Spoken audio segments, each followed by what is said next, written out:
Salut à tous, c'est Amok, je suis très content de vous retrouver et je vous présente tout de suite quelques nouvelles anecdotes. Si par hasard vous passez par Saragosse en Espagne, attardez-vous un petit peu pour regarder le nom des rues, parce que dans l'un des quartiers de la ville, on peut trouver la rue Super Mario Bros. Et c'est pas une blague, le quartier en question a été construit pour attirer une population de jeunes de 20 à 30 ans environ.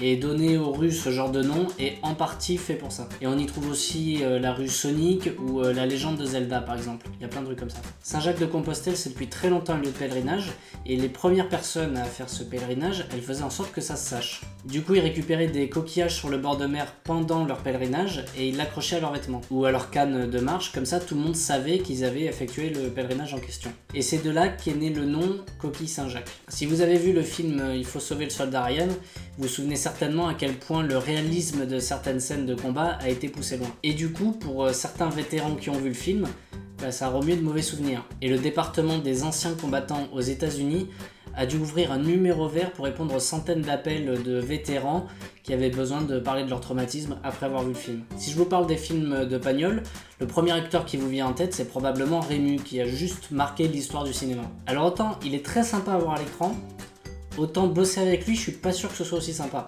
On raconte que pendant un tournage au studio Cinecittà à Rome, Rému a été particulièrement désagréable avec tout le monde, à tel point qu'à la fin de sa dernière prise, les ouvriers du studio ont fait sonner la sirène d'alarme pour manifester leur joie. C'est très sympa comme ambiance, hein. T'imagines, tu te barres du boulot, les mecs ils font la hola tellement ils sont heureux.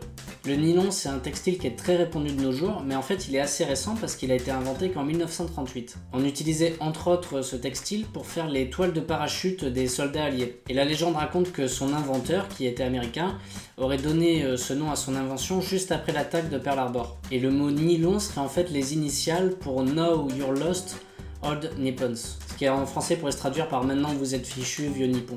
En France, la plupart des autoroutes comptent 3 voies, mais en Chine on joue dans une autre catégorie, parce que là-bas il y a une autoroute qui compte pas moins de 48 voies. T'imagines être sur cette autoroute quand tu passes le permis? On a tous déjà essayé de faire au moins une fois un château de cartes, donc vous savez à quel point c'est un art délicat et subtil. Alors, pour ma part, mon record personnel, dont je suis pas peu fier, ressemble à peu près à ça. C'est le talent, les amis, qu'est-ce que vous voulez que je vous dise? Le talent à l'état pur.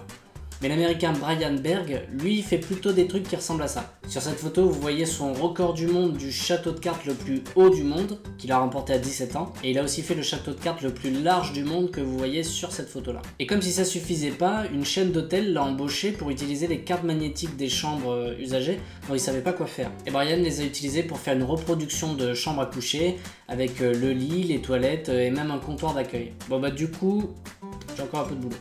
Au XVIIIe siècle, quand un procès était terminé, on récupérait tous les documents qui avaient été utilisés et on les mettait dans un grand sac pour ensuite les archiver. Et c'est depuis cette époque-là que quand on a terminé quelque chose, on utilise l'expression « l'affaire est dans le sac ». Actuellement, Walt Disney est la personne ayant reçu le plus d'Oscars. Il en a reçu pas moins de 22 dans des catégories bien spécifiques, et il en a reçu 4 supplémentaires en l'honneur de ses contributions. Et il y en a un qui a attiré mon regard un peu plus que les autres, c'est l'Oscar qu'il a eu pour Blanche-Neige et les 7 nains. L'Académie des Oscars lui a fait un Oscar sur mesure en lui remettant une statuette d'Oscar normale qui était accompagnée de 7 mini-statuettes d'Oscar représentant les 7 nains.